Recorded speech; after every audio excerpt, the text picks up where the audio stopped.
que j'ai écrit au tableau. Attention, attention à l'église de Sardes. L'église de Sardes. Donc, nous allons prendre nos Bibles dans Apocalypse chapitre 3 et nous verrons ce que c'est que l'église de Sardes. Sardes. L'église de Sardes.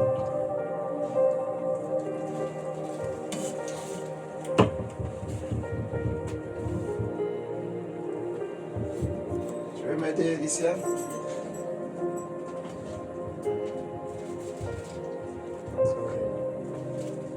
Apocalypse chapitre 3, versets 1 à 6. D'abord. Apocalypse 3, et versets 1 à 6.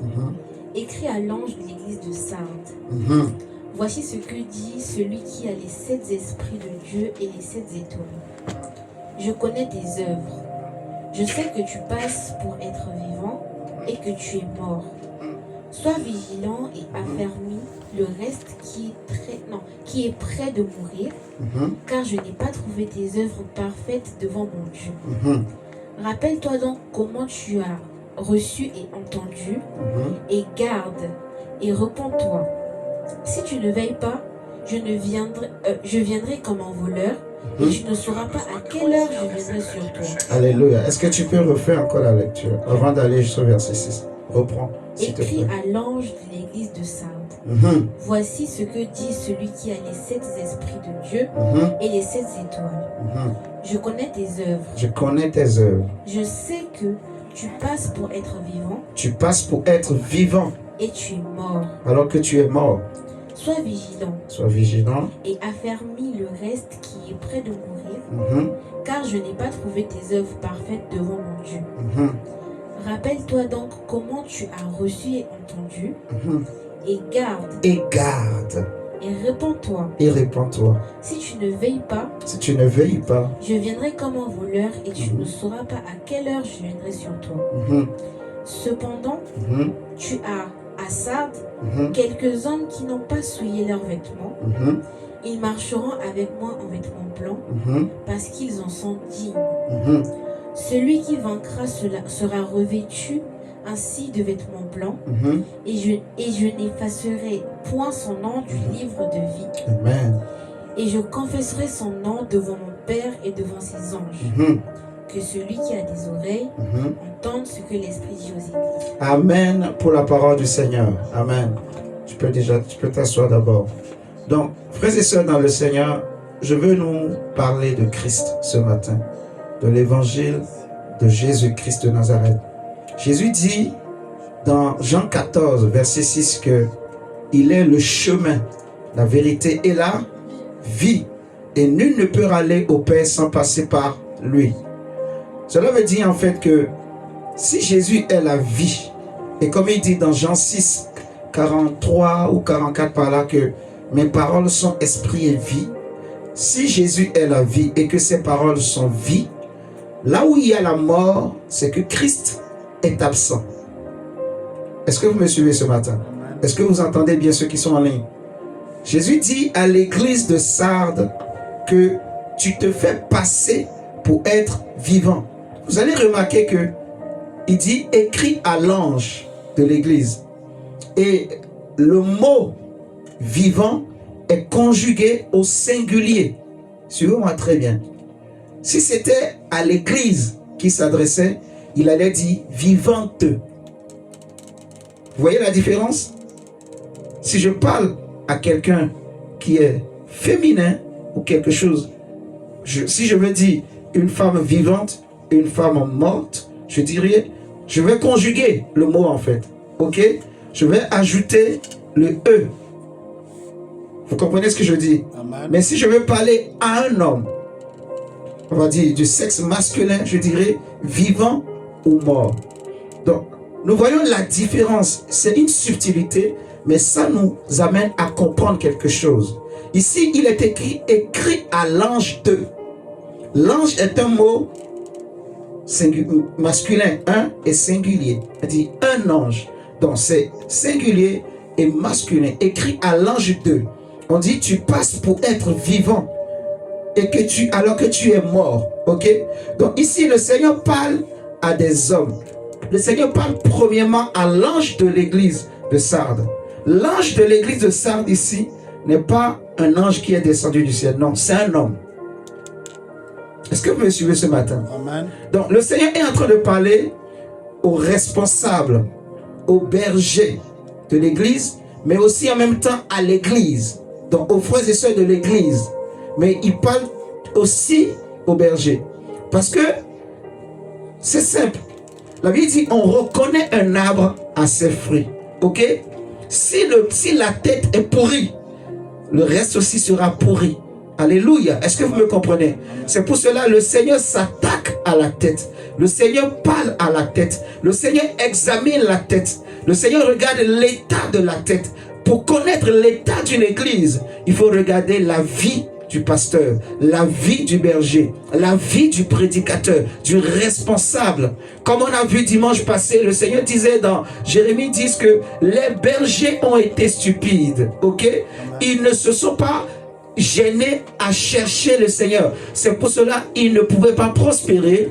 Et également, c'est pour cela que leurs brebis se dispersent. Ok? Si vous vous rappelez très bien, c'est ce qu'on avait dit le dimanche passé. Et ici, le Seigneur parle d'abord à la tête. Ok? Et il dit que tu passes pour être vivant alors que tu es mort. Donc, si vous avez compris ce que j'ai dit dès le départ, c'est que quand Jésus dit à l'église de Sardes que tu es morte, cela veut dire que Christ n'est plus là. Parce que Christ, c'est lui la vie. Si cette église était vivante, c'est que Jésus allait être le centre. Jésus dit dans Matthieu 16 que, il dit, voilà que sur cette pierre, je bâtirai mon église. Donc l'église est bâtie par Christ. C'est Jésus le fondateur et le bâtisseur de l'église. Alléluia. Ce n'est pas un pasteur. Le pasteur est juste un berger que Dieu met là pour conduire son église. Il dit que quel est cet économe fidèle que le maître de la maison peut établir sur les gens de la maison et qui pourra leur donner la bonne nourriture au temps convenable. Alléluia. Donc nous sommes simplement des ouvriers au service de Christ. Mais l'église n'appartient pas à un homme, l'église appartient à Jésus. Amen. Ce n'est pas un homme qui est mort à la croix pour les hommes, pour l'église, mais c'est Jésus, le Fils de Dieu lui-même qui est mort. La Bible dira que Dieu nous a rachetés par le sang précieux de Dieu vivant lui-même. Le sang précieux de Jésus-Christ de Nazareth. Dans Apocalypse, il est dit que pendant que personne n'avait été trouvé digne d'ouvrir le livre aux 7 sceaux, alors c'est là que l'un des 24 vieillards va dire plutôt à l'apôtre Jean, ne pleure plus, parce que le lion de la tribu de Juda, il dit le lion de la tribu de Juda a vaincu. Mais quand vous regardez sur le trône, quand l'apôtre Jean s'est retourné, il n'a pas vu un lion, il a vu un agneau. Est-ce que vous me suivez ce matin-là? Il dit le lion a vaincu, mais celui qui a été présenté, c'est un agneau comme immolé. Ok? Un agneau qui saignait, un agneau qui avait le sang sur lui, l'agneau de Dieu immolé pour nous racheter du péché, nous racheter de la condamnation. Alléluia. Amen. Jésus est mort pour que tu sois sauvé, amen, que ta famille soit sauvée, amen, que je sois sauvé. Jésus est mort pour que tu ne souffres plus, que le diable ne puisse plus dominer ta vie. Alléluia. Amen. Jésus a payé un grand prix pour nous racheter. Et le Seigneur jugera et les hommes et les femmes et les pasteurs et les prophètes et les apôtres et les docteurs, les petits et les grands. Dieu jugera toute créature. Alléluia. Tout ce que chacun fait, ce que tu as fait de ton temps, ce que tu as fait de la femme que Dieu t'a donné, ce que tu as fait du mari que Dieu t'a donné, ce que tu as fait des enfants que Dieu t'a donné, ce que tu as fait du temps, le temps que Dieu t'a donné. La Bible dit rachetez le temps, car les jours sont mauvais. Qu'est-ce que tu fais avec ton temps? Dieu te jugera pour tout cela. La Bible dit profite de ta vie, mange comme tu veux, bois comme tu veux, amuse-toi, fais tout ce que tu veux, mais sache que Dieu appellera au jugement toutes choses. Dieu appellera au jugement toute créature. Alléluia. Amen. Alléluia. Est-ce que je parle à quelqu'un ce matin? Amen. La Bible dit qu'il est donné aux hommes de vivre, de faire ce qu'il veut, mais de mourir également une seule fois. Et après la mort vient quoi? Le jugement. On dit prépare-toi à la rencontre de ton maître, à la rencontre de ton Dieu. Nous sommes là ce matin pour nous préparer. Nous venons à l'église, c'est pour nous préparer. Nous avons cru en Jésus parce que nous voulons nous préparer. Nous ne voulons pas que le jour-là, que nous ayons la tête baissée, que nous n'ayons pas le courage de le regarder en face. L'apôtre Jean dira que son visage brille plus que le soleil, au point où si tu es dans le péché, si tu es dans les ténèbres, tu ne pourras pas le regarder en face. Alléluia. Amen. Nous voulons parler de l'église de Sardes. Le thème que j'ai écrit au tableau, c'est attention à l'église de Sardes. Pourquoi? L'église de Sardes, c'est cette église qui se fait passer comme étant vivante, mais qui est morte. C'est cette église, en réalité, qui font croire, ou qui fait croire plutôt aux hommes, que tout ce qu'elle fait vient de Dieu. Je ne sais pas si vous me comprenez. Amen. Je pense que peut-être que je vais trop vite. L'église de Sardes, c'est cette église qui veut faire croire aux gens que et les miracles, et les prodiges, et les délivrances, tout ce qu'elle fait là, c'est l'esprit de Jésus qui est derrière. Oh, c'est faux. Il n'y a pas l'esprit de Jésus derrière. Est-ce que vous me suivez ce matin? Amen. Paul va dire que nous vous avons prêché le vrai Jésus. Mais si quelqu'un d'autre vient, vous prêchez un autre évangile, un autre Jésus, vous le recevez très bien. Cela veut dire qu'il existe un autre Jésus qui n'est pas le vrai Jésus. Il existe un autre évangile qui n'est pas le vrai évangile, qui n'est pas l'évangile de Christ. Alléluia. Amen. La Bible dit que l'église est fondée sur la doctrine des apôtres et des prophètes de Christ. Et Jésus lui-même est la pierre angulaire. Jésus est le centre de l'église. Jésus est le fondement, la fondation de l'église. Alléluia. Amen. Nous voyons aujourd'hui une émergence de beaucoup d'églises qui se disent de Christ et qui font tout en apparence de Christ, mais dans le fond, Jésus n'est pas au centre. Ce n'est pas Jésus qui les dirige. Il y a un mélange, c'est un autre esprit. Alléluia. Mon frère, ma soeur, je ne sais pas si vous connaissez l'histoire du vieux prophète et du jeune prophète. Mon pasteur, il connaît très bien. Le jeune prophète est d'abord, le vieux prophète était un prophète authentique dès le départ. Mais à un moment donné, il a abandonné Dieu. Est-ce que vous me suivez ce matin? Amen. Il a perdu l'onction. C'est vrai, la Bible dit que Dieu ne se répand pas de ses talents ni de ses dons. Mais la communion avec Dieu, le vieux prophète avait perdu. Dieu ne lui parlait plus. Il n'entendait plus Dieu. Il ne recevait plus rien. Est-ce que vous me suivez ce matin? Amen. Le vieux prophète était parti s'installer dans une zone où l'autel qui était élevé là-bas n'était pas l'autel du Dieu vivant. Quand Jéroboam s'était rebellé, quand Dieu avait donné les 10 royaumes à Jéroboam, il s'est rebellé, il a bâti un autre autel et il a instauré un autre Dieu, un autre culte. Non pas le culte au Dieu d'Israël. Et il demandait à tous les enfants d'Israël d'aller adorer le Dieu de cet autel. Ok? Et le prophète là savait très bien que c'était mauvais, que l'Éternel était contre, mais il est parti s'installer dans cette zone. Et la Bible dira qu'avec le temps, le prophète là était devenu mort, vieux, il était mort, il n'avait plus l'onction, il n'entendait plus rien, il n'avait plus la parole de Dieu. La parole de Dieu était devenue rare. C'est là que Dieu va susciter un jeune prophète qui est venu de Juda. Dieu va lui demander, va prophétiser sur l'autel qui est de l'autre côté. Le jeune est venu, inexpérimenté, mais rempli d'onction, rempli de feu, rempli de puissance, mais il n'a pas l'expérience. Il ne sait pas discerner. Vous voyez? C'est pour cela que l'apôtre Jean va dire que n'ajoutez pas foi à tout esprit.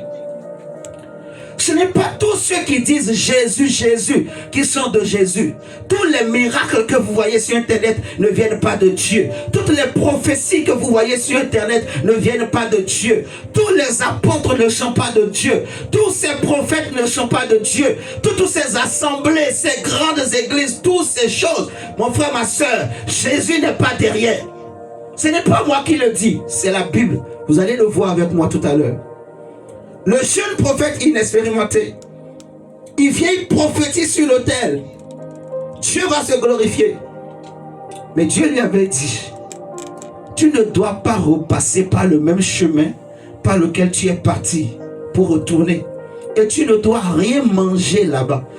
Le jeudi dernier, on a parlé de l'amour du ventre, l'amour de soi et l'amour de l'argent et des biens du monde. Et le jeune prophète Dieu lui avait bien dit, tu ne dois rien manger là-bas, rien. Tu m'as bien initié. Tu ne dois rien manger. Quand Jéroboam a vu que, ce prophète a la puissance, Jéroboam lui a dit, viens, je vais t'amener à la maison, je vais te donner à manger. Il a refusé. Maintenant, il y avait les enfants d'un vieux prophète qui étaient là en train d'adorer. Quand ils ont vu ce qui s'est passé, ils ont couru pour aller dire à leur père, il y a un jeune prophète qui vient d'arriver. Il a la puissance, il a ce que tu cherches. Le vieux prophète a dit, il est passé par où? On lui a montré le chemin, il est parti. Il va lui mentir. Bon, on va le lire. Prenons 1 Roi 13. 1 Roi 13. Le verset 11. On pouvait tout lire, mais bon, à cause du temps, on va juste lire 1 Roi 13, verset 11. La, la, la, la, la. Oh, je prie que le Seigneur vraiment préserve le cœur, le dépôt, que tu gardes ce que tu as reçu. Je t'en prie, garde ce que tu as reçu. On ne t'interdit pas d'écouter d'autres prédicateurs, mais je veux te préserver parce que tous ne sont pas de Dieu. Il y en a qui enseignent des choses pernicieuses, qui enseignent des faussetés, qui te communiquent une foi qui n'est pas la véritable, qui introduisent dans ta maison des esprits qui ne sont pas de Dieu. Je ne sais pas si vous me comprenez. Nous allons lire tout à l'heure, vous allez voir. Paul va dire qu'il y a certaines femmes qui apprennent, mais elles ne comprennent toujours pas, elles ne maîtrisent toujours pas. Elles continuent de chercher à apprendre, mais elles n'arrivent pas à maîtriser. Pourquoi? Et parce qu'elles ont un esprit faible. Et parce qu'elles ont un esprit faible, ces hommes-là, ces faux prophètes, s'introduisent dans des maisons et les captivent. Nous allons le lire tout à l'heure. L'église de Sardes, c'est cette église des faux prophètes. C'est cette église qui, en apparence, a toutes les qualités qu'une église peut avoir. Je dis bien en apparence, mais elle renie ce qui fait la force de la piété. Elle renie Christ. Christ n'est plus là. 1 Roi chapitre 13, le verset 11. Lis-nous, ma fille.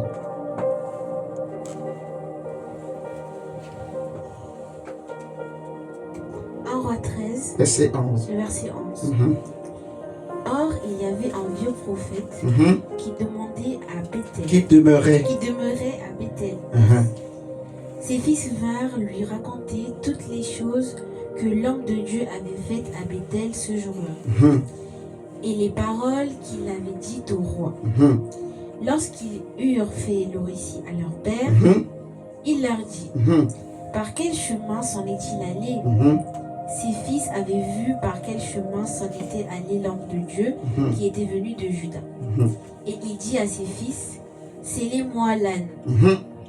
Ils lui scellèrent l'âne et il monta dessus.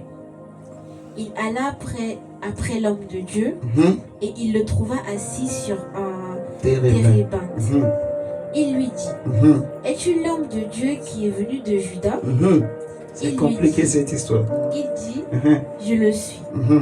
Alors il lui dit, viens avec moi à la maison et tu prendras quelque nourriture. Mais il répondit, je ne puis ni retourner avec toi, ni entrer chez toi. Je ne mangerai point de pain, je ne boirai point d'eau avec toi en ce lieu-ci. Car il m'a été dit, par la parole de l'Éternel, tu n'y mangeras point de pain et tu n'y boiras point d'eau et tu ne prendras pas à ton retour le chemin par lequel tu seras allé. Et il lui dit, moi aussi je suis prophète comme toi. Et un ange m'a parlé de la part de l'Éternel et il m'a dit, ramène-le avec toi dans ta maison et qu'il mange du pain et boive de l'eau. Il lui mentait. Attends, tu peux t'arrêter là. Il faisait quoi? Un prophète qui ment pour tromper un autre prophète. Je ne sais pas si vous êtes en train de comprendre. Et il y en a beaucoup de ces miracles que vous voyez sur Internet, c'est des mensonges. Je ne sais pas comment les Congolais appellent ça. Manukia ou bien je ne sais plus quoi là. Hein? Makiona. D'accord, voilà, Makiona. C'est des mensonges, maman. C'est des miracles mensongers. C'est des miracles préparés. On paye les gens qui font semblant d'être malades. Frère, c'est grave. Il y en a qui sont là, ils se posent place devant la chair et ils mentent. Ils vont dire, oh non, j'ai fait ceci, j'ai fait ceci, j'ai fait ça, j'ai fait ça. Alors que tout ça, c'est des mensonges. Il y a des messages. Moi, avec l'expérience que le Seigneur m'a fait grâce d'avoir aujourd'hui, dès que j'écoute, je peux savoir si cet homme-là, il est en train de séduire. Et ça m'énerve. Je n'ai plus envie d'écouter. Mais il y en a d'autres. Quand j'écoute, je sens l'Esprit de Dieu. Je sens la parole de Dieu. Est-ce que vous me comprenez? Malheureusement, il y a beaucoup de faux prophètes. Un prophète qui ment à un autre. Est-ce que tu peux imaginer que le mensonge sorte de la bouche d'un prophète? Mais voilà ce qui s'est passé. Et à cause du mensonge de ce prophète, il dit, moi aussi je suis prophète. Un ange m'a parlé. Quand il a dit ça, parce que il dit, je suis prophète, le jeune prophète a cru et il a suivi. Si Dieu lui a parlé, comment je peux refuser? Je ne sais pas si vous comprenez. C'est le raisonnement du jeune prophète. Si Dieu lui a... Il est prophète, c'est Dieu qui lui a parlé, c'est un ange. Ok, donc je peux l'écouter. C'est mon frère, alors que ce n'est pas son frère. Je veux dire à quelqu'un ce matin, tous ne sont pas nos frères. L'apôtre Jean a dit que vous savez qu'un antéchrist devrait arriver dans le monde. Mais maintenant, il y a plusieurs antéchrists. Ils étaient des nôtres. Ok? Ils étaient des nôtres. Mais ils ne sont pas des nôtres. Ils sont sortis de nous. Cela prouve en fait qu'ils étaient pas, ils ne nous appartenaient pas. Ils étaient au milieu de nous. Mais ils n'étaient pas avec nous. Ils n'étaient pas des nôtres. C'est pour cela qu'ils sont sortis. Et vous savez qu'il y a plusieurs antéchrists. Plusieurs qui ont le nom de Jésus en apparence, mais qui ne confessent pas ce que Jésus est réellement. Est-ce que vous me comprenez ce matin? Amen. Mon frère, ma soeur, une église où Jésus n'est pas le centre, une église où Jésus n'est pas la tête, n'est pas de Dieu. Amen. L'église que Jésus reviendra chercher est une église sainte, sans tache, ni ride, ni rien de semblable. Jésus ne reviendra pas chercher une église où c'est devenu, je ne sais pas, un business familial. Le père, parce que Dieu l'a appelé, quand lui part, il laisse l'église à son fils. Le fils aussi laisse à son petit-fils. Et ça devient maintenant familial. Si tous sont appelés, gloire à Dieu. Mais si c'est devenu un business, est-ce que vous me comprenez ce matin? Amen. Un business où on se transmet, ça devient un héritage. L'église n'est pas l'héritage de l'homme. Dites-moi, l'apôtre Pierre a laissé l'église à qui? À son fils, à sa femme. Mais nous voyons aujourd'hui beaucoup d'églises. Quand le pasteur est mort, c'est la femme qui prend. Quand la femme part, c'est le mari qui prend. Si le papa et le maman sont partis, c'est les enfants qui reprennent. Mon fils, sors de là-bas. Ma fille, sors de là-bas. Attention à l'église de Sardes. Parce que, tu peux t'asseoir s'il te plaît. Si vous lisez la suite, le jeune prophète va mourir. Parce qu'il a cru à ce que le vieux prophète lui a dit. Est-ce que vous me comprenez? C'est pour cela la Bible dit, n'ajoutez pas foi à tout esprit. Même si un prophète te parle, il te dit qu'il est prophète. S'il te dit quelque chose qui n'est pas conforme à la sainteté de Dieu, à la parole de Christ, qui n'est pas conforme à la doctrine de Christ, ne l'écoute pas, ne le suis pas. Amen.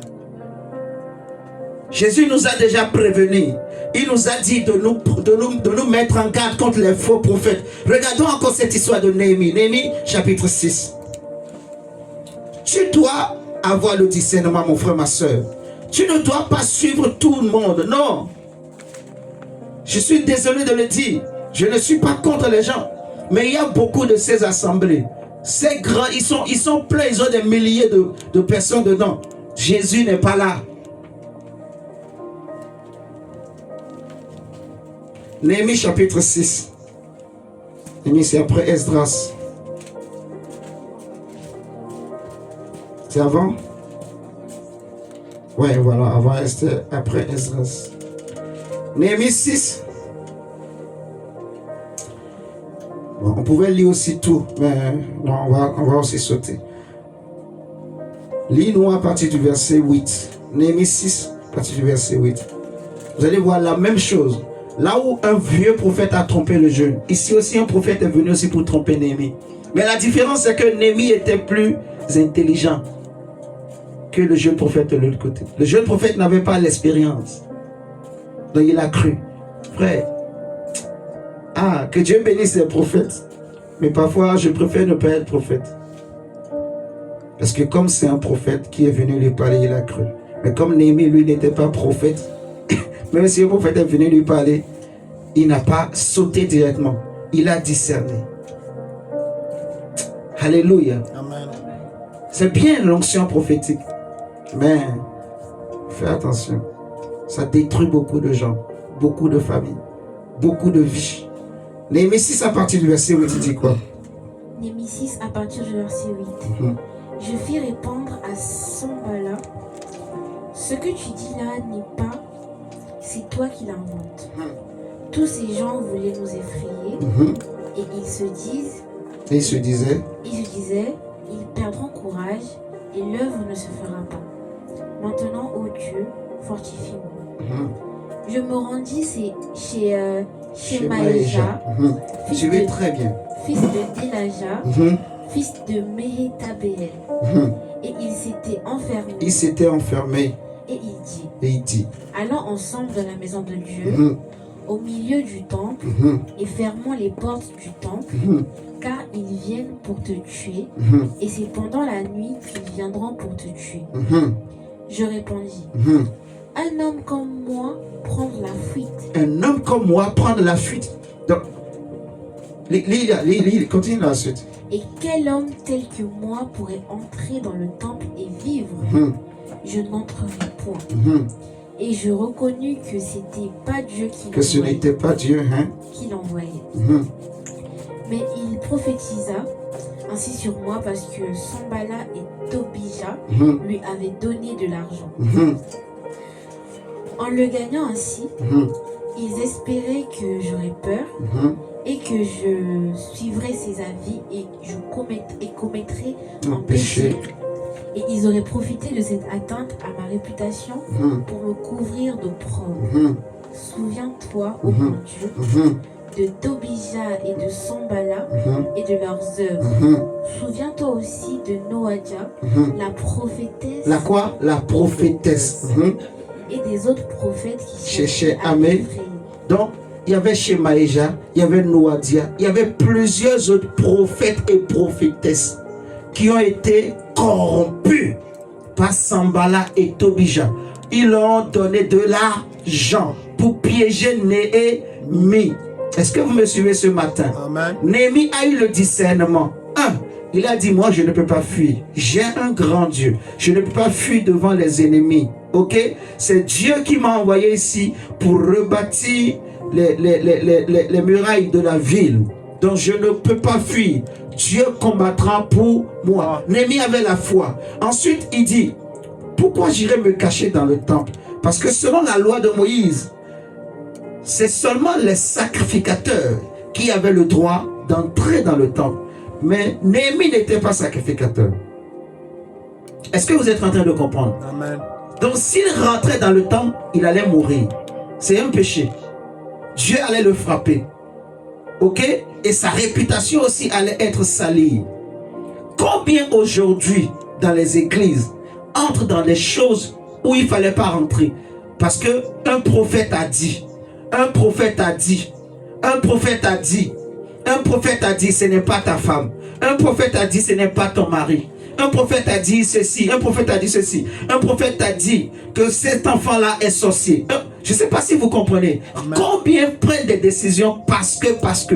Combien d'enfants au Congo sont aujourd'hui dans la rue parce qu'un prophète a dit, une église a dit, si vous êtes dans le malheur, c'est à cause de cet enfant. L'enfant là a la sorcellerie et on a jeté l'enfant dehors. Mais malgré ça quand même, la situation des familles ne change pas. La situation des parents ne change pas. Combien de foyers sont divisés aujourd'hui parce qu'un prophète a dit? Combien de femmes ont raté le mari de leur vie, ont raté l'homme de leur vie parce qu'un prophète a dit? combien de femmes ont détruit leur mariage? Parce qu'un prophète a dit non, ton mari est sorcier. Vous vous rappelez du combat spirituel de cette femme qui s'est levée un jour. Oh non, je fonde une église. Oh non, c'est devenu... Je ne suis pas contre le combat spirituel. Ok? Parce que c'est quelque chose qui existe. C'est sérieux. Par contre, le fait d'en faire une doctrine, ça a détruit beaucoup de vies. Aujourd'hui, il y a beaucoup de chrétiens qui sont en colère contre l'église, contre surtout les églises évangéliques. Pourquoi? Parce que leurs familles ont été détruites, divisées. Les frères ne s'aiment plus entre elles. Parce qu'on a dit aux frères, ton problème, celui qui est la source de ton problème, c'est ta soeur, c'est ta tante, c'est ton grand-père, c'est ton père, c'est ta mère. Et tu vas voir l'enfant que tu vois une femme a gardé pendant 9 mois dans son ventre et qu'elle a éduqué. Et l'enfant a grandi, l'enfant est devenu, j'ai suivi une histoire, l'enfant est devenu un directeur dans une grande entreprise. Mais parce que cet enfant est rentré dans cette doctrine-là de combat spirituel, de comment s'appelle Maman Olangui. L'enfant est rentré, il est devenu même proche de Maman Olangui. On lui a dit que ton problème c'est ta maman, elle est sorcière. L'enfant ne voulait plus prendre soin de sa maman. La maman est morte dans la souffrance, dans la douleur. Vous voyez, cette douleur-là, c'est pire que si on te poignardait. Et ça, c'est une malédiction pour cet enfant. Parce que la Bible dit, honore ton père et ta mère. Si tu connaissais bien la parole, si tu étais comme Néhémie et que tu avais le discernement, même si un prophète te dit, oh non, ton papa ou ta maman a la sorcellerie, prie. Si c'était vrai, est-ce que Dieu était capable de la délivrer? Est-ce que Dieu était capable de le délivrer? Je ne sais pas si vous me comprenez. Amen. Oui, mes chers amis. Combien de familles, combien de mariages, on a dit à des femmes, ton mari là, c'est un sorcier. Pourtant, c'est un grand banquier. C'est un homme qui a beaucoup d'argent. Parce qu'on a dit c'est un sorcier. Et aussi, elle a divorcé. Et depuis qu'elle a divorcé, plus de mari. Et elle a vieilli. Là, ce n'est plus le moment de se marier. Elle attend seulement la mort. Frère, il y a beaucoup d'histoires. Est-ce que vous comprenez? Amen. Si Néhémie avait cédé, c'est fini. C'est fini pour lui. C'est fini pour lui. Donc, j'aimerais dire à quelqu'un ce matin que tu dois te méfier. Tu dois être armé, bien équipé. Tu dois te revêtir de toutes les armes de Dieu pour discerner les œuvres des faux prophètes. Parce qu'il y en a beaucoup. L'apôtre Pierre nous a dit, de même qu'il y a eu beaucoup de faux prophètes parmi le peuple, il y en aura aussi parmi vous. Et il y en a beaucoup. Nous sommes dans une époque où il y a beaucoup de faux prophètes. Il y en a trop de faux prophètes. Est-ce que vous êtes là avec moi? Amen. Oh, nous voulons prier le Seigneur ce matin. Que Dieu donne cette grâce de Néhémie à quelqu'un ce matin. Amen. Que tu puisses discerner les mauvais conseils qui viennent des prophètes. Alléluia. Amen. Lorsqu'un prophète viendra te voir pour te donner des conseils, que tu puisses discerner à la lumière de la parole de Dieu que ce conseil vient ou pas de Dieu. La Bible dit, n'ajoutez pas foi à tout esprit, mais discernez, examinez pour savoir si cela vient de Dieu ou pas. Ce qui m'étonne avec Néhémie, c'est qu'ils n'étaient pas seuls. Ils étaient nombreux. Ce n'était pas un seul. C'était beaucoup de personnes. Des prophétesses, des prophètes. Donc tu peux imaginer combien ils étaient nombreux. Et eux tous étaient contre Néhémie. Eux tous voulaient la chute de Néhémie. Alléluia. Amen. Que Dieu te délivre des faux prophètes au nom de Jésus. Que Dieu délivre les membres de ta famille des faux prophètes au nom de Jésus. Amen. Je prie pour quelqu'un que tous tes proches qui sont tombés dans les pièges des faux prophètes, des fausses églises, des églises du diable, je prie que le Seigneur les délivre ce matin au nom de Jésus. Amen. Frère, il y a des noms qu'on peut citer, mais j'évite de citer. Mais mes frères et sœurs, que Dieu te délivre et délivre ta famille, délivre les membres de ta famille des faux prophètes au nom de Jésus. Amen. Frère, il ne faut pas avoir honte de Jésus. Il ne faut pas avoir honte de la vérité. La vérité, ça peut blesser. La vérité, ça peut faire mal, mais elle sauve. Alléluia. Amen. Contrairement au mensonge, contrairement, vous voyez, à l'apparence, Parce que beaucoup de personnes, par peur de blesser, par peur de faire mal, ils se sont tus. Ils ont laissé le mensonge prendre place. Ils ont laissé le mensonge grandir dans certaines familles. Et cela a détruit. N'aie pas honte de Jésus. Alléluia. N'aie pas honte de dire la vérité. N'aie pas honte de marcher dans la justice, de marcher dans l'intégrité. Amen. Même si les gens vont te haïr, même si les gens vont te détester, mais il vaut mieux que les hommes te détestent et que tu sois aimé de Dieu, plutôt que le contraire. Alléluia. Est-ce que je parle à quelqu'un ce matin? Il vaut mieux que les gens te détestent. Il vaut mieux que les gens te haïssent. Il vaut mieux que les gens t'évitent. Il vaut mieux que les gens te fuient. Mais que Dieu t'accueille. Que Dieu t'agrée. Que Dieu t'accepte. Alléluia. Au nom de Jésus-Christ. C'est pour cela que je dis à quelqu'un ce matin, n'aie pas honte de l'évangile. Alléluia.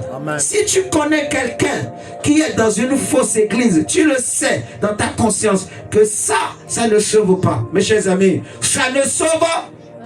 Tu connais certaines églises qui ne sauvent pas. Tu as un parent, tu as un frère, tu as quelqu'un qui est dans le catholicisme, qui est rentré dans une secte. Ok? Il y en a beaucoup. Les Ekanka, comment on appelle?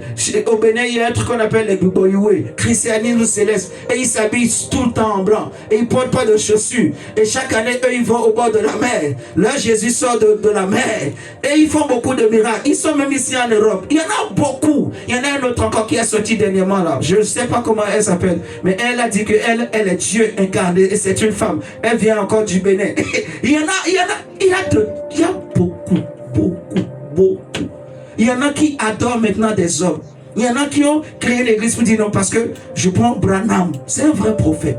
Mais aujourd'hui, il y en a qui adorent Branham, soit disant que oh non, c'est lui, le nouveau sauveur, le nouveau Messie. Est-ce que vous voyez ce que je dis? C'est de l'hérésie. Nous ne sommes pas comme Branham. Nous ne sommes pas contre lui. C'est un vrai prophète. Comme l'autre Congolais aussi, comment on l'appelle déjà? Prophète Simon Kibangu, c'est un vrai prophète. Mais ce que les gens ont fait derrière, c'est de l'hérésie. Les gens iront en enfer. Je ne sais pas si vous comprenez. La Bible dit qu'il n'y a qu'un seul médiateur, un seul. En fait, s'il n'y avait pas cette parole, c'est fini. Mais la Bible dit il n'y a qu'un seul médiateur entre Dieu et les hommes, Jésus-Christ homme. Donc même Marie ne peut pas intercéder pour toi.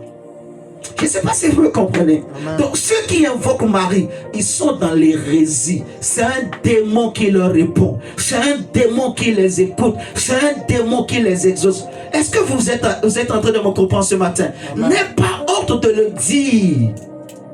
De peur que les gens vont te dire que non, toi tu es trop dur. Tu es ceci, tu es cela. Oui, que les gens me traitent de tout ce qu'ils veulent. Mais moi je vais prêcher l'évangile et je passe. Alléluia. Je dis la vérité. Je dirai la vérité. Plaise à quiconque veut l'écouter. Mais ceux qui ne veulent pas l'écouter, ce n'est pas aussi mon problème. Mais au moins, j'aurais pris le temps de te parler de la vérité. Parce que le jour-là, Dieu ne me dira pas, je t'avais établi. Pourquoi tu n'as pas sonné la trompette? Pourquoi tu n'as pas dit la vérité à mon peuple? Alléluia. Je leur dirai, Seigneur, j'avais dit. Regarde dans ton livre, j'avais dit. J'ai ouvert mon cœur. Ce n'est pas de Dieu. Si tu connais quelqu'un qui est dans ce genre de choses, dis la vérité. Alléluia. Amen. Dis, sauvons nos proches, sauvons les membres de nos familles, sauvons nos connaissances. Si nous avons des connaissances qui sont dans des choses qui ne sont pas de Dieu, n'ayons pas honte de leur dire. Ce n'est pas forcé, ok?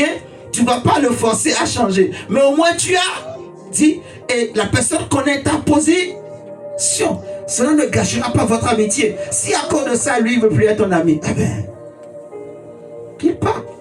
Est-ce que vous me comprenez? Amen. Mais n'aie pas honte de Jésus. N'aie pas honte de l'évangile. Paul dit à Timothée, n'aie pas honte de moi et ni de Christ. N'aie pas honte de Jésus. Amen. N'aie pas honte des souffrances que tu peux avoir à cause de Jésus, à cause de la vérité. N'aie pas honte parce que tu peux perdre des amis à cause de Jésus. Prends position pour la vérité. Alléluia. Amen. Regarde avec moi Matthieu 7 par exemple. Jésus, je disais tout à l'heure, nous avait déjà prévenu de l'église de Sardes. Attention à l'église de Sardes. Attention à la fausse église. Matthieu 7, verset 15 à 23. Lis-nous. Matthieu 7, verset 15 à 23. Matthieu 7, les versets 15 à 23. Gardez-vous des faux prophètes. C'est Jésus qui parle. Il dit gardez-vous. Faites attention. Il y en a. Les faux prophètes. Et les faux prophètes, en fait, au départ, ils n'étaient pas faux. Vous devez comprendre. Quand on dit faux prophète, ça ne veut pas dire qu'au départ, il était faux. Non, il est devenu faux. En fait. Ok? Ils sont devenus faux. Donc, ils ne prophétisent plus par l'Esprit de Dieu. Ils prophétisent par un autre esprit. Par l'esprit de Python. Est-ce que vous me comprenez? Amen. Parce qu'ils ont renié Christ. Ils sont plus en relation avec l'Esprit de Dieu. Ils ont été corrompus, on les a achetés. Ils se sont vendus pour rien, pour un prix minable. Ils se sont souillés, ils vivent dans le péché. Il y a des prophètes aujourd'hui, mon frère, ma soeur, qui ont 2 femmes, qui ont 3 femmes, qui ont 4 femmes. Il y a des pasteurs qui encouragent les chrétiens à coucher avec les sœurs avant le mariage. Il y a de tout, mais ça ne dérange personne. Malgré toutes ces choses qu'on dénonce, il y a toujours des chrétiens qui vont prier dans ces genres d'assemblée. Malheur à vous, vous qui ne voulez pas écouter la voix de l'Esprit de Dieu. Vous ne direz pas je n'avais pas entendu, non, parce que Dieu vous a parlé le matin comme le soir. Le Seigneur a crié et il a parlé à vous, mais vous ne voulez pas changer. Vous êtes comme ce peuple là, comme le prophète Moïse a dit, un peuple au cou raide, un peuple qui tue, un peuple qui ne veut pas changer malgré tout ce qu'on lui dit. Malheur à vous.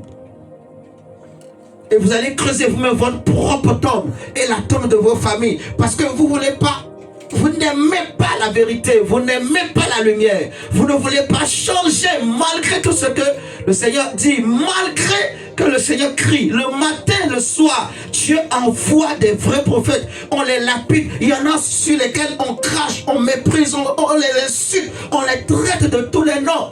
Et ils passent.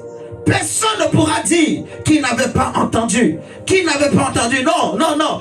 Tout le monde a entendu. Tout le monde a entendu. Du plus petit au plus grand. Dieu s'est rassuré pour que chaque être humain entende parler de la vérité.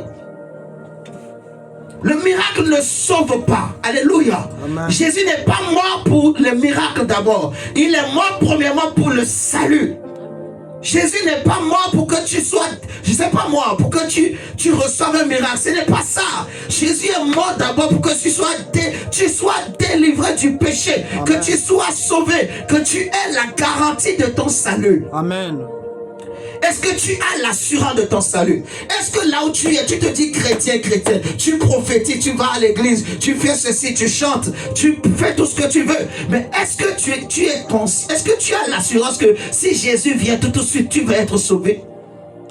Est-ce que tu es certaine que tu es une sainte, que tu es un saint, que tu es un fils de Dieu, tu es une fille de Dieu? Est-ce que tu as cette assurance? Est-ce que tu as cette relation avec l'Esprit de Dieu? Est-ce que tu portes en toi les marques de Christ? Est-ce que vous êtes en train de me comprendre ce matin? Amen. Jésus dit, gardez-vous. Continue, jusqu'au verset 23, s'il te plaît. Gardez-vous des faux prophètes. Ils viennent à vous en vêtements de brebis, mais au-dedans, ce sont des loups ravisseurs. Ils viennent à vous en vêtements de brebis. Cela veut dire que le problème, c'est l'apparence. Ce qui trompe beaucoup, c'est l'apparence. C'est l'apparence. Ils viennent à vous en vêtements de brebis. Donc tu te dis qu'il n'y a pas de danger. Parce que la brebis ne peut pas t'inspirer le danger. Je ne sais pas si vous comprenez. Amen. Ils viennent à vous en apparence de brebis. Mais au-dedans, ce sont des loups. C'est des loups. C'est des loups. C'est des loups. Ils viennent à vous en apparence de brebis. Mais ils détruisent vos familles. Ils vous volent. Ils vous détruisent. Ils vous divisent. Ils enlèvent le peu de paix que vous avez, le peu de joie que vous avez, le peu d'espérance que vous avez. Même la petite foi, la petite graine de sénévé, de foi que tu avais, ils te l'enlèvent. La petite graine de foi véritable, authentique que tu avais, ils te l'enlèvent. Continue. Vous les reconnaîtrez à leurs fruits. Vous les reconnaîtrez à leurs fruits. Cueillant des raisins sur des épines ou des figues sur des chardons. Tout bon arbre porte de bons fruits, mais le mauvais arbre porte de mauvais fruits. Un bon arbre ne peut apporter de mauvais fruits, Ne peut porter de mauvais fruits, ni un mauvais arbre porter de bons fruits. Tout arbre qui ne porte pas de bons fruits est coupé et jeté au feu. Alléluia. Amen. C'est donc à leurs fruits que vous les reconnaîtrez. Ceux qui me disent, Seigneur, Seigneur, Seigneur, Seigneur, Seigneur, Jésus, n'entreront pas tous dans le royaume de Dieu, n'entreront pas tous dans le royaume. mais celui-là, celui qui fait la volonté de mon Père qui est dans les cieux. Alléluia. Amen. Donc ce n'est pas tous ceux qui disent Jésus, Jésus. Ce n'est pas tous ces pasteurs et prophètes, apôtres que vous voyez. Ils font du spectacle. Je vais faire la prophétie cartographique. Prophétie géolocalisation. Prophétie... Maman, vous dites quoi? Non, je pensais que vous étiez en train de dire quelque chose. Ah, ok. Prophétie prophétie de géolocalisation. Prophétie, je sais pas. Vous n'avez jamais entendu ce genre de choses? Donc, on va dire, bon, toi, tu as porté telle culotte. Tu as mangé telle chose hier. Tu as fait ceci hier. Mon cher ami, pardon, parle au nom de Jésus. Le reste, la laisse. Si Jésus t'a dit, il va me délivrer, dis seulement Jésus dit, il te délivre. Ne nous distrais pas.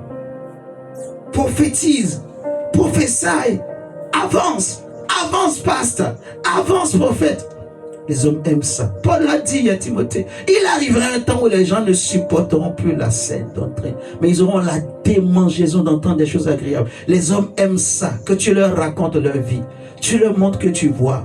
Oui, j'ai vu hier, tu as mangé ceci, hier tu es ceci, ton grand-père s'appelait ceci, ta grand-mère s'appelait ceci, ton oncle, les gens aiment ça. Mais est-ce que c'est ça qui va te sauver? Est-ce que c'est ça qui va te délivrer? Est-ce que c'est parce qu'on t'a raconté ton arbre généalogique que tu seras délivré? Si Jésus veut te délivrer, il ne fait pas tout ça. Regardez dans la Bible. Le seul endroit où Jésus a donné quelques détails, c'est seulement avec la femme samaritaine, au puits de Jacob, où le Seigneur lui a dit que tu as dit la vérité, parce que tu avais eu 5 maris. Est-ce que vous me comprenez ce matin?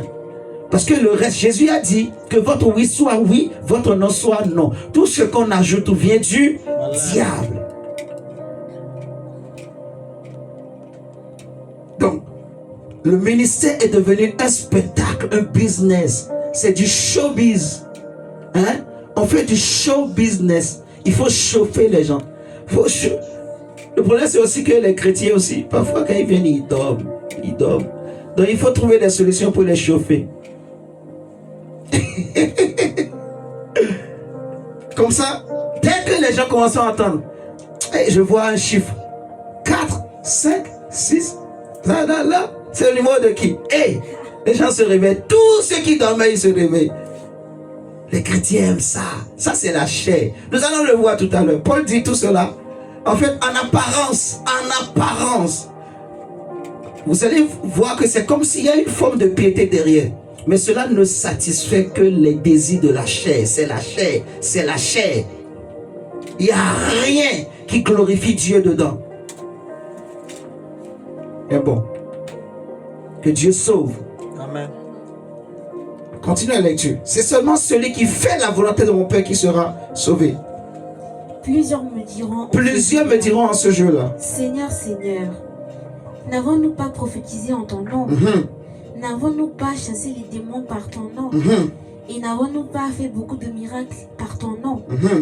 Alors je leur dirai ouvertement, je leur dirai ouvertement, je ne vous ai jamais connu. je ne vous ai jamais connu. Retirez-vous de moi, Retirez-vous de moi, vous qui commettez l'iniquité. vous qui commettez l'iniquité. Vous voyez ce que je dis? Ce n'est pas moi qui dis, c'est Jésus. Il dit, plusieurs ce jour-là me diront, nous avons chassé des démons en ton nom, nous avons fait des miracles. Mais Jésus lui dit, moi je leur dirai, je ne vous ai jamais connu. Cela veut dire quoi? Que l'esprit par lequel il chassait les démons là, c'était l'esprit de Jésus? Non. Parce que si c'était l'esprit de Jésus, Jésus n'allait jamais dire, je ne vous connais pas. Donc ils font des miracles, mais ce n'est pas Jésus qui est derrière. Ça ne vient pas de Jésus, ces miracles. Ce n'est pas l'esprit de Jésus qui est derrière. On ne peut pas aider Dieu. Non. Dieu n'a pas eu besoin d'un homme pour nous sauver. Il est mort seul à la croix. Personne n'était mort avec Jésus à la croix. C'est le seul qui a payé le prix. Paul dit, je ne suis pas mort pour vous. Je ne suis pas mort pour vous. Apollos n'est pas mort pour vous. C'est Christ seul qui est mort pour vous à la croix. Amen. Alléluia. Amen. C'est Jésus qui est mort pour nous à la croix.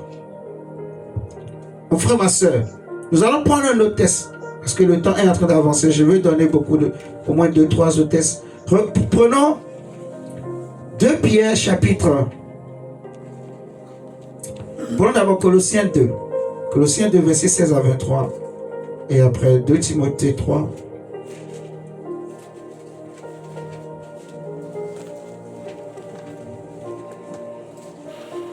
Versets 16 à 23. Colossiens 2, 16 à 23.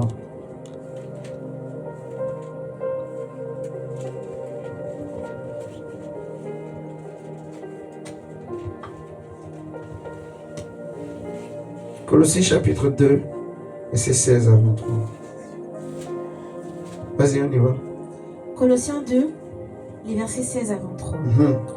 Que personne donc ne vous juge au sujet du manger ou du boire, ou au sujet d'une fête, d'une nouvelle lune ou des sabbats. C'était l'ombre des choses à venir, mais le corps est en Christ. Qu'aucun homme sous une apparence d'humilité et par un culte des anges ne vous ravisse à son gré le prix de la course, tandis qu'il s'abandonne à ses visions et qu'il s'est enflé d'un vain orgueil par ses pensées charnelles, sans s'attacher au chef. Donc, je ne sais pas si vous comprenez. On dit le culte des anges. Oh non, un ange m'a parlé. Oh non, donc un ange m'a dit ta culotte est ceci. C'est ça le culte des anges. On dit que en réalité, ça ne satisfait que les œuvres de la chair. C'est la chair. La preuve, c'est ça qui excite les gens. Ça réveille les gens. Ça ne change rien à leur chrétienté. On continue. Sans s'attacher au chef, dans tout le corps, assisté et solidement assemblé par des jointures et des liens, tire l'accroissement que Dieu donne.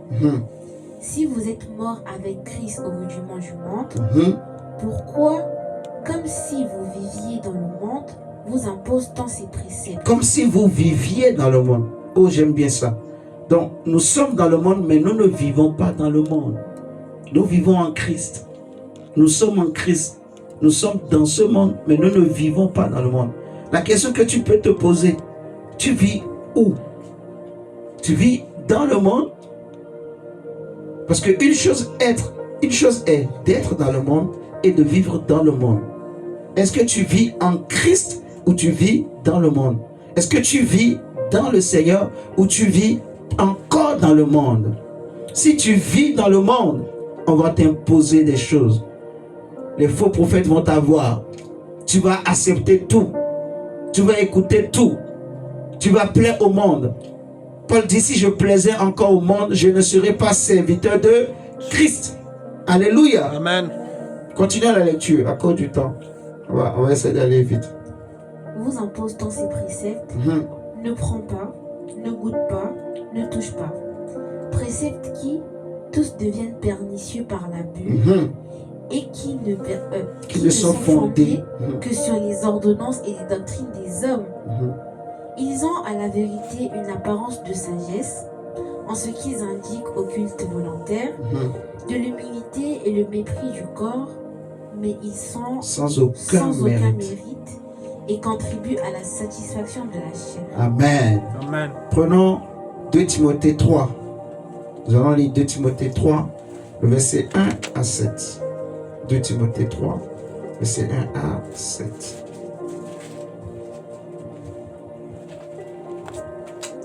« 2 Timothée 3, les versets 1 à 7. Sache que, dans les derniers jours, il y aura des temps difficiles. Car les hommes seront égoïstes, amis de l'argent, fanfarons, hautains, blasphémateurs, rebelles à leurs parents, ingrats, irréligieux, insensibles, déloyaux, calomniateurs, intempérants, cruels, ennemis des gens de bien, traîtres, emportés, enflés d'orgueil, aimant le plaisir plus que Dieu, ayant l'apparence de la piété, mais régnant Ce qui en fait la force. Éloigne-toi de ces hommes-là. Qu'est-ce qu'on nous dit? Éloigne-toi de ces Hommes. Éloigne-toi de ces Hommes. Donc, quand tu connais des gens comme ça, on te dit de faire quoi? Éloigne-toi d'eux. Quand tu leur parles, ils ne veulent pas écouter. On dit éloigne-toi d'eux. Maintenant, toi, tu préfères garder cette amitié.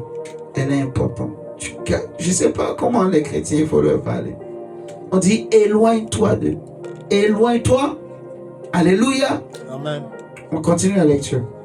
Il en est parmi eux qui s'introduisent dans des maisons et qui captivent des femmes d'un esprit faible et borné, chargées de péché, agitées par des passions de toute espèce, apprenant toujours et ne pouvant jamais arriver à la connaissance de la vérité. De même que Janès et Jambres s'opposèrent à Non, Moïse. on peut s'arrêter là. C'est tout bon. On va prendre 2 Pierre 2. 2 Pierre 2. On va bientôt s'arrêter. 2 Pierre 2. Je pense qu'on ne pourra pas tout lire. Oui. Lisons seulement le verset 1 au verset 3 d'abord. 2 Pierre 2, verset 1 à 3. 2 Pierre 2, les versets 1 à 3. Je vous encourage à lire tout le chapitre chez vous. Il y a eu parmi le peuple de faux prophètes, et il y aura de même parmi vous de faux docteurs qui introduiront des sectes pernicieuses et qui, régnant le maître qui les a rachetés, attireront sur eux une ruine soudaine. Plusieurs les suivront dans leur dissolution, et la voix de la vérité sera calomniée à cause d'eux. Par cupidité, ils trafiqueront de vous. Ils trafiqueront de vous. Vous serez leur marchandise. Vous serez leur gagne-pain. Ils vont faire le... Et vous savez, le premier trafiquant de l'univers, c'est qui? C'est le diable. Selon Ézéchiel. Il trafique. C'est ce que le diable aussi a commencé par faire au ciel. C'est pour ça que Dieu l'a chassé. Il a commencé par faire du trafic avec les dons que Dieu lui a donnés. C'est comme ça, c'est pour ça que Dieu l'a chassé. On lui a dit, tu as été intègre jusqu'au jour où l'iniquité a été trouvée chez toi. Tu as commencé par trafiquer. Et c'est pour ça que je te précipite de la sainte montagne de Dieu. Ézéchiel 28. Vous pouvez le lire chez vous. Donc, dans l'église, vous vous rappelez, on avait vu dernièrement, Jésus est rentré dans le temple, il a chassé tous ceux qui faisaient du trafic. Et ici, l'apôtre Pierre dit, ils trafiqueront de vous, donc c'est vous, les animaux. Vous serez les marchandises. Si vous ne vous réveillez pas, est-ce que vous comprenez? Les chrétiens doivent se réveiller. L'église n'est pas un lieu de business. Non. On vient à l'église, c'est pour avoir la vie de Dieu. Et non pour être spolié, et non pour être volé, et non pour être vidé du peu que tu as déjà. On te vide, on t'enlève tout. On détruit ta famille, on vide ta famille. Alléluia. Faut qu'on parle à nos proches. Faut sortir des fausses églises pour sauver nos familles. Amen. Amen. On va prendre le chapitre 3. Chapitre 3, on va lire à partir du verset 3. toujours 2 Pierre. Et on va remercier le Seigneur. Je voulais parler aussi des 10 vierges, mais à cause du temps. Prenons 2 Pierre 3, verset 3. 2 Pierre 3, verset 3. Sachant avant tout que dans les derniers jours, il viendra des moqueurs avec leur raillerie, marchant avec leur propre convoitise, et disant, où est la promesse de son avènement? Car depuis que leurs pères sont morts, que les pères sont morts, tout demeure comme dès le commencement de la création. Ils veulent ignorer. Vous comprenez ce verset-là? Ça veut parler des moqueurs, de ceux qui se moquent parce que pour eux, l'enlèvement de l'église, ça dure, ça met du temps. Mais ça ne met pas du temps. Dieu le fait exprès parce qu'il veut que tous soient sauvés. Il veut que beaucoup soient sauvés. Il veut que tu sois sauvé, toi et ta famille. Est-ce que vous comprenez? C'est très important, en fait. Donc, c'est une bénédiction, c'est une grâce, en fait, pour nous, pour mieux nous préparer. La question que tu dois te poser là aujourd'hui, si Jésus vient tout de suite, mon ami, est-ce que tu es prêt? Est-ce que tu es prête? Tu es sûr? En fait, c'est ça. Et je sais que beaucoup de chrétiens ne sont pas prêts. Beaucoup de personnes ne sont pas encore prêtes pour être sauvés, non. Plusieurs ne sont pas prêts. Plusieurs n'ont pas blanchi leur robe. Quand on a lu tout à l'heure dans Apocalypse 3, le Seigneur disait à l'église de Sardes que chez toi, il y en a plusieurs qui ne se sont pas souillés. Et alors, ils marcheront avec moi avec des vêtements blancs, des robes blanches. Ok? Et il dit, je n'effacerai pas leur nom de mon livre de vie. Donc, pour que ton nom soit inscrit ou reste dans le livre de vie, il faut que tu aies les vêtements blancs. Alléluia. Est-ce que tu as les vêtements blancs là où tu es aujourd'hui? Est-ce que tes vêtements sont blancs? Mon frère, ma soeur, est-ce que tu vis dans la sainteté? Je ne sais pas si vous me comprenez. Il faut te réconcilier avec Dieu parce que la mort ne prévient pas. Il faut que tu sois prêt à tout moment. Au lieu de courir derrière les problèmes de ce monde, ça t'amène dans le péché. Sauve-toi toi-même. Le salut est personnel. Est-ce que vous me comprenez là? Amen. Si tu vois qu'il y a une relation qui va t'amener dans le péché, qui va t'amener loin de Dieu, qui t'amène dans la perdition, c'est pas toi. Il y a un ami, une connaissance qui t'amène dans le péché, c'est pas toi. C'est biblique. Abraham s'est séparé de Lot. Les anges ont dit à Lot, sauve-toi toi-même. Si ta femme ne veut pas partir, toi pars, sauve-toi. La femme, elle s'est retournée, elle s'est transformée en statue de sel. Mais Lot a couru, il s'est sauvé et ses enfants l'ont suivi. Sauve-toi. Il y en a beaucoup. C'est comme une vision, en fait, qui se battent pour être sauvés. Mais parce qu'ils ont beaucoup de charges. Les charges que tu as là, c'est quoi? C'est des relations qui ne te servent à rien, mais tu tiens tellement à ces relations, tu tiens tellement à cette amitié, tu tiens tellement à ce type, tu tiens tellement à cette femme, tu tiens tellement à ce boulot, tu tiens, je ne sais pas si vous comprenez ce que je dis. À cause de l'amour de l'argent, beaucoup vont perdre leur salut. Beaucoup ont perdu la foi. À cause d'un homme, beaucoup sont morts et ils sont allés en enfer. Je ne sais pas si je vous ai souvent raconté l'histoire d'une femme, une chrétienne, une sœur en Christ qui craignait Dieu. Mon pasteur, c'était une sainte. Mais elle s'est mariée à un homme. Et cet homme l'a trompée. Maman, l'homme l'a trompée. Quand elle a su cela, le jour où elle a su, elle était tellement déçue, fâchée. Elle n'a pas pardonné. Elle a pris la voiture, elle est sortie. Elle a bu l'alcool. Accident. Quand les médecins sont arrivés en ambulance, elle était morte. On l'a amenée à l'hôpital. Elle est morte.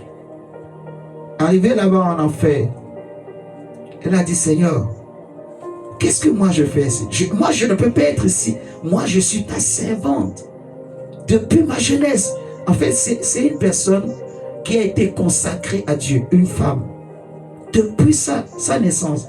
C'est des gens, même toi-même pour les approcher, tu sens la sainteté de Dieu. Il existe des gens comme ça. Ok? Consacrés à Dieu depuis le ventre de leur mère. Depuis la naissance, ils ont commencé par servir Dieu. Mais elle s'est retrouvée en enfer. Elle n'arrivait pas à comprendre. Qu'est-ce que je fais ici? Ici, ce n'est pas ma place. Seigneur, elle a commencé par crier Seigneur. Mais effectivement, le Seigneur est venu. Et le Seigneur lui a dit, ma fille, je suis désolé. Mais ta place est ici. Elle dit, mais pourquoi? Le Seigneur lui montre l'image. Parce que tu n'as pas pardonné. Tu n'as pas pardonné. Ton mari t'a trompé. Mais tu es morte avec la colère, le manque de pardon dans ton cœur. Juste le manque de pardon. Donc, c'est des petites choses. Si la mort te trouve dedans, c'est fini. Maintenant, quand un homme ou une femme te crée des problèmes, il y en a même tellement qu'il a des soucis. Je vous ai parlé tout à l'heure d'une femme qui est aussi morte parce que son enfant, on l'a détourné. On lui a fait croire que l'enfant est... On a fait croire à l'enfant que ta maman est sorcière. L'enfant a abandonné la maman. La maman, elle est morte dans la pauvreté. Elle n'avait même pas où dormir. Et c'est ça qui l'a tuée. Donc cette maman, c'est son cœur qui a lâché. Les soucis, la tension était tellement forte que le cœur n'a pas supporté. Et combien de personnes ont aujourd'hui des problèmes de crise cardiaque, d'AVC, à cause d'un homme, à cause d'une femme? Combien aujourd'hui sont comment on appelle ça là? Oui, AVC, paralysé.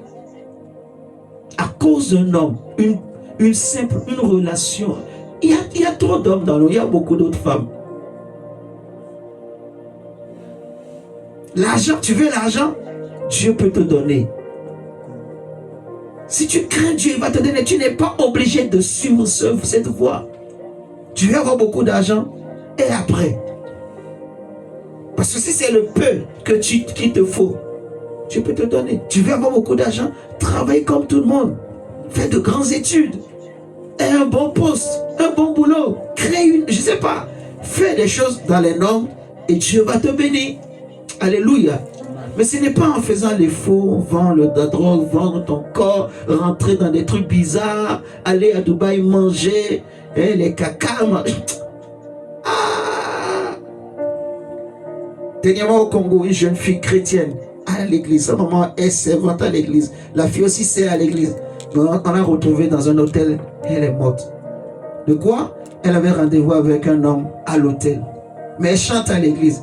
Elle prie à l'église. Elle sert Dieu à l'église. Qu'est-ce qui s'est passé?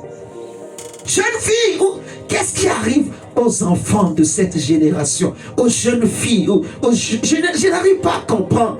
Comment on peut vous prêcher l'évangile? Sanctifiez-vous, protégez-vous, préservez-vous. La vie est spirituelle. La vie est compliquée. Si tu ne respectes pas la vie, elle va te faire souffrir. Je ne sais pas quel langage je vais utiliser. La vie est compliquée. La vie est un chemin. Si tu la blesses, elle va te faire payer. Donc, préserve-toi pour ton avenir et pour tes enfants. On ne doit pas reproduire les mêmes choses que nos parents ont fait. Alléluia. Attention à l'église de Sardes. Beaucoup de gens que tu connais, qui t'approchent, qui se disent chrétiens, ils ne sont pas chrétiens. Moi, je suis catégorique, mes chers amis. Moi, je suis catégorique. Les gens que vous voyez souvent, oh non, moi je suis chrétien. Ok, mais tu pries où? Tu ne pries pas même. Tu es chrétien parce que tu dis, oh mes parents étaient chrétiens ou mes parents sont catholiques. Très souvent, tous les catholiques, ils te disent, je suis chrétien. Frère, je crois que je vais m'arrêter là parce que je vais mettre la vidéo sur Internet. Parce que j'ai beaucoup de choses que je peux vous dire, pour vous partager, pour vous enseigner, vous réveiller. Pour conclure, excusez-moi, réveillez-vous. Attention à l'église de Sardes, l'église des faux prophètes, des faux. l'église où Jésus n'est pas au centre. Ce n'est pas l'Esprit de Jésus qui les conduit. Et vous les connaissez vous-même. Tu peux le discerner toi-même. Donc, sois ferme dans tes décisions. Sauve-toi. Alléluia.